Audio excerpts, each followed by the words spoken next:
as the investigation begins. The victims of Gearless and some video they made. Investigators are still struggling to find out what happened on that crash. Some people say it was an accident, some people say it was an hijacking, but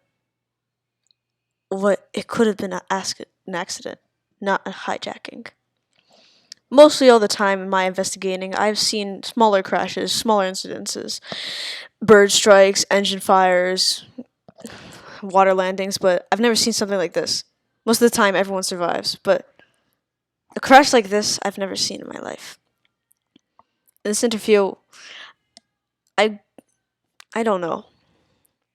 It's just that in my years of investigating, I've just never seen a crash like this before, anytime.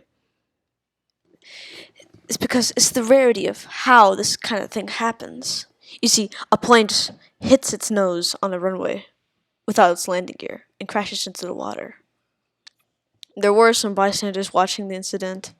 I happened to see myself near it when I was in Perth International. I did see the accident firsthand, and it was scary. It was terrifying. So I walked up to the investigation, I joined it, and tried to figure it out. As you can see, I recorded some bits of it, but as I did so, I looked at it and I thought, did the landing gear break off, or is the hydraulics functioning or not functioning? Well, I couldn't think of a conclusion, so I investigated more. And I found myself here, doing this interview.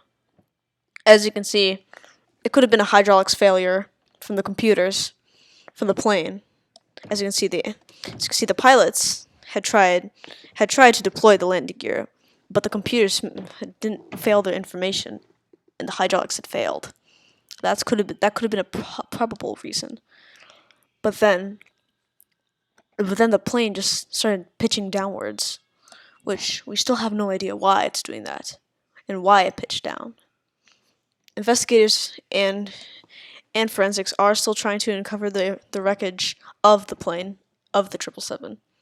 We're still trying to find the black box recordings, and still trying to find out what the pilots were doing during this crash.